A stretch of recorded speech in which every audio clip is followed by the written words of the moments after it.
Hello friends, তোমরা সবাই কেমন আছো? আশা করি খুব ভালো আছো। জামাই ষষ্ঠী চলে কয়েকদিন হয়ে গেল আর ভিডিওটা আমি এখন পোস্ট করছি। তো আমাদের বিয়ের পর এটা ছিল প্রথম জামাই ষষ্ঠী। আর প্রথম জিনিসটাতেই সকলেরই এক্সাইটমেন্ট থাকে, তেমন আমারও ছিল। বাড়ি যেতে কার না ভালো লাগে, কোন মেয়ের না ভালো লাগে, সেটা আমাদের নিজেদের জায়গা। তো সেটা তো ছিলই, তার উপরে যদি হয় জামাই ষষ্ঠী, আরও দিনটা আরও ভালো হয়ে গিয়েছিল, মানে আরও স্পেশাল হয়ে গিয়েছিল। আর জামাই ষষ্ঠী মানেই তো জামাইদের ওই আদর আপ্যায়ন। তাই আমার হাজবেন্ড, আমি যখন একটু সাজুগুজু করছিলাম তখন আমাকে তাড়া দিচ্ছিল, তাড়াতাড়ি নাও, তোমার কেন এত দেরি হচ্ছে।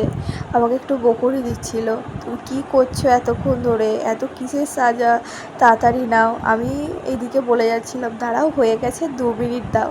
আর মেয়েদের সাজ তো একটু দেরি হবেই বলো। আর ও তখনও পাঞ্জাবি পরেনি, আমাকে বলছে তুমি পরো আগে, তারপরে আমি পরবো।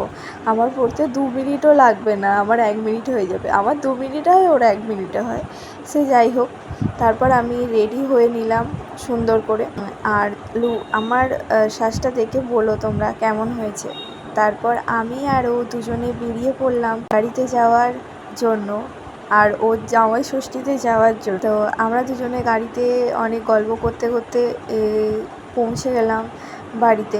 এরপর বাড়ি যাওয়ার পরে অনেক রকম রান্না ছিল।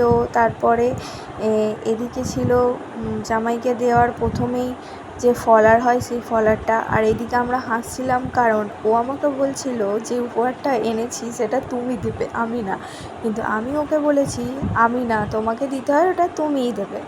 তো তারপরে আমার বোন আমাদের দুজনের একটু ছবি তুলে দিল, আর মা তারপরে আমাদের দুজনকে ফলার খেতে দিল। আর ফলার খেতে আমার সত্যি বলতে খুব একটা ভালো লাগে না, কিন্তু ওই নিয়মের জন্য। আর এদিকে যে থালাটা দেখছো, এগুলো সব তোলা হয়েছে, যা যা খাবো না সেগুলো সব তোলা হয়েছে। তারপরে আবার ছিল লুচি ছিল, ঘুগনি ছিল, মিষ্টি, এই সবগুলো ছিল। আবার খাওয়া দাওয়ার পর আবার দুপুরে ছিল নানা রকম রান্না। মা তার জামাইয়ের জন্য রান্না করেছে নানা রকম। তো আমার হাজব্যান্ড এত কিছু খেতে পারেনি। এটা হচ্ছে ভিডিওর ওপারে ছিল, যেগুলো না খেতে পারবে সেগুলো তুলে দেওয়া। তো এই ছিল আমাদের দুপুরের খাওয়া দাওয়া। তো ভিডিওটা কেমন লাগলো অবশ্যই জানিও, আর লাইক শেয়ার কমেন্ট করতে ভুলো না। আজকের মতো আসি, বাই।